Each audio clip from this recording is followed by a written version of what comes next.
And there are barriers to growth. The more nurses you train, the more money you lose. They're expensive. We also had very big problems trying to get nursing faculty because they could make more anywhere. Working weekends, they could make more than they could make as faculty members for us. So we went to the big hospitals, the big medical establishments, and asked them for money that we would endow to create the difference in the salary between what our opening salary was and what we thought we could get faculty for. And so we made that a stipend program, and we worked it through the faculty senate and everything, and so we were able to raise money to get nurses. They need them, so we've done that. And we have multiple health-related programs of all sorts. And we continue to expand in that area. We did a lot of non-credit. Remember when AIDS was new? And you had to have AIDS training? We ramped up for thousands of nurses and medical people to go through an 8-hour training for that, which was required by law. And so we'll do, whatever the next big thing is. Right now, the nursing shortage and that kind of thing is sort of counterintuitive. On one end, there's not enough of them. On the other end, they're saying you got to have a bachelor's degree to work for us. And it's too expensive to hire. It doesn't make any sense to me. So on a national level, I worked on in the workforce board for AACC. We worked on that issue, trying to make sense in state legislators, with state legislators, that this is not a rule that needs to pass. We have qualified nurses. Our nurses are as good as anybody's nurses, and you don't need to require a bachelor's degree. So there's been lots of ways that I've interacted with the health-related professions, and I think that whole area, the health sciences are just changing so much. What used to be, everything's getting to be chemistry now, because you have to know brain functions and that kind of thing. It's not just psychology anymore. All this stuff, it's very much more complex. Just like fixing a car. Used to be anybody can do it. Now you got to be a computer genius or power Prius, and it's difficult. And that's why people, everybody's going to need to have a post-high school degree, post-secondary degree, and then they're going to have to continue to learn lifelong, and that's just how it is. Good afternoon. I'm Derek Atkins. I'm the Associate Vice President of Business and Finance. You've talked a little bit already about how non-traditional you've come in terms of some of the situations you've dealt with, converting them all into office, classroom space, the military, those type of things.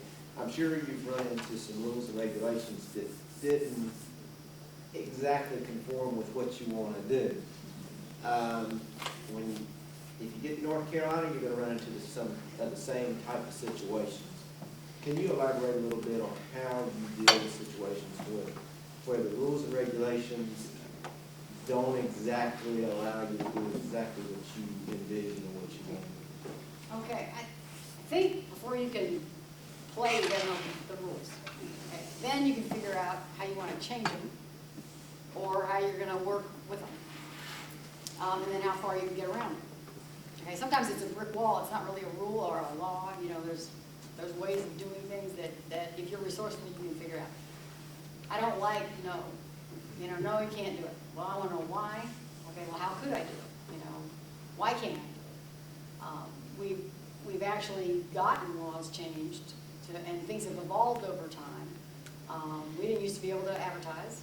That either got ignored or changed. I don't really know exactly, but we certainly do advertise now.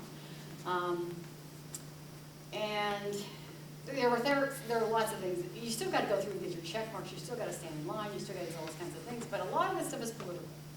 And the legislature, though, yours only meets every other year, and you're probably lucky. Ours meets all the time. And if you've got a special situation, sometimes you can get some help on that. I think if you're trying to do the right thing, you got to do it the right way. But there isn't just one way of right way to do it. And so I think if it's student-centered, if what you're doing is for the good of the community, you've got a lot of people who support you. So we've done nothing but look at, you can't do this, you can't do that, you can't do the other, right? So sometimes you want, you know, you form a partnership with the person who tells you can't, say, well, help me figure out a way to do this. And people will do that, they'll have to figure out a way. I can't think of anything that, if you're persevering long enough, that it doesn't work. And you still, you're not gonna do something, I mean, I have somebody who's paid full-time to keep me out of trouble, so you really can't do that. Okay, I won't do that, but what can I do? And then we'll find a way to do it. We'll find a partner to do it. Well, they can pay for it. Okay, we'll let them pay for that, we'll pay for this, we'll figure it out. But resourcefulness and creativity are really strengths, and if you came from continuing education, you didn't have anything. So I came with nothing, and now I have all this money from the Navy, so, you know, it's really interesting. But you can figure out a way to do it. But I appreciate the question. I think it's an important question. The whole area of finance is an area that I'm pretty good at. And when I was interim president, between presidents, we didn't have as smooth a search as I hope we've had. But we were without a president for 19 months.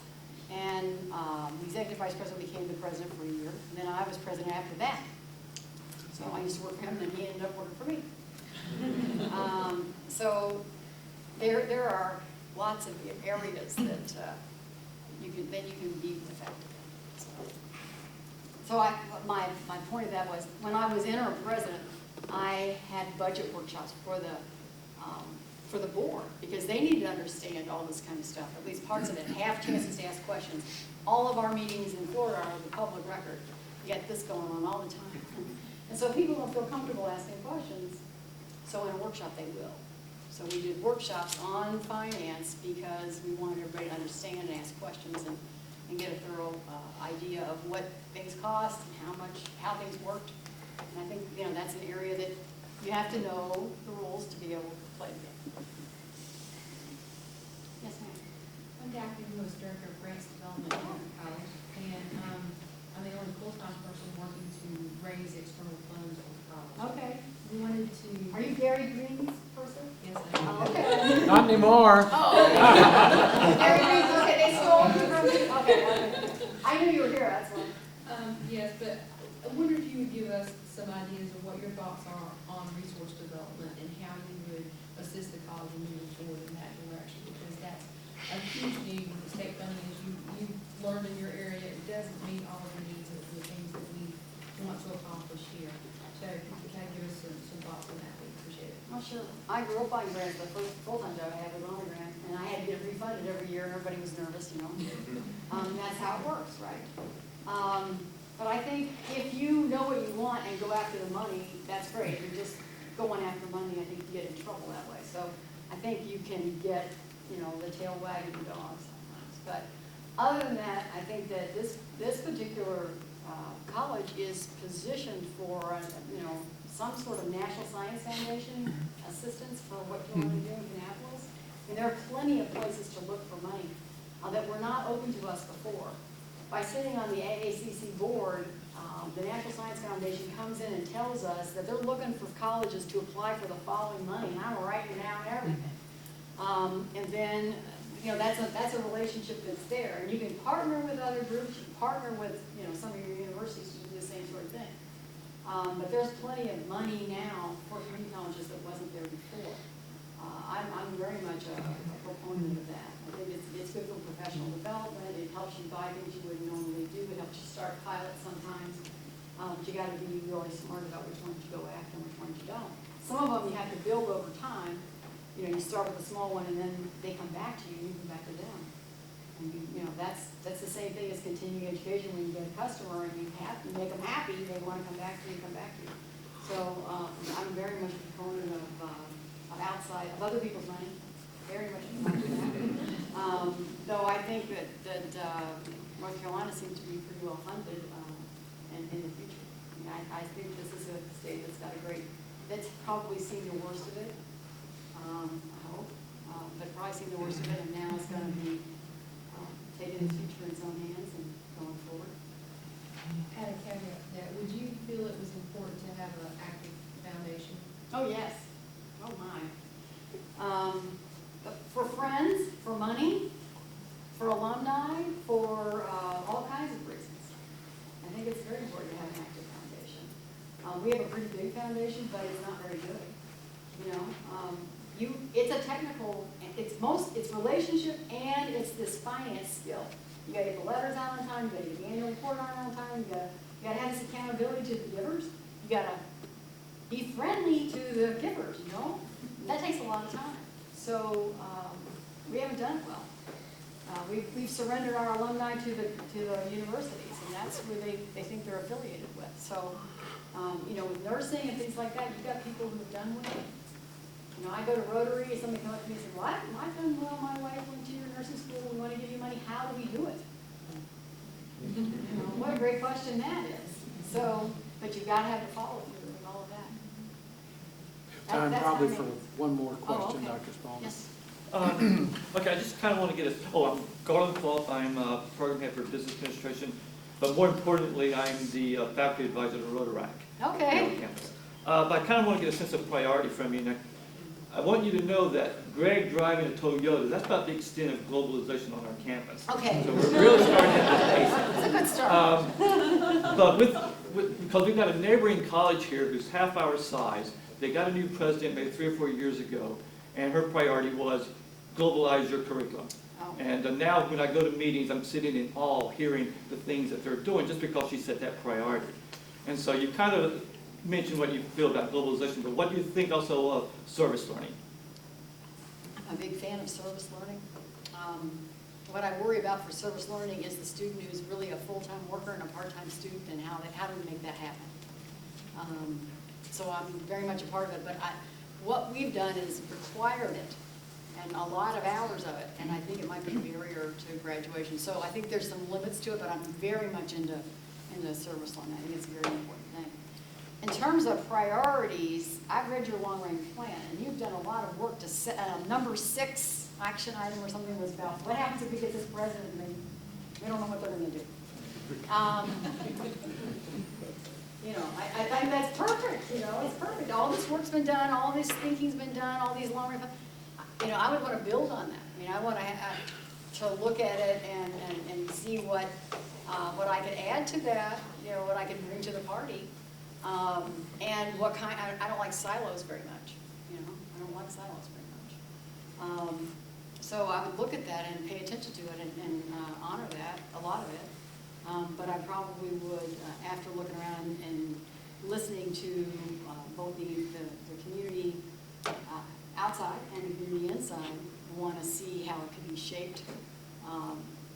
That, you know, we might make a difference in what kind of grants you went after, because I'd want to go after grants, or how you work with foundation or things like that. And the globalization, is there pushback from that?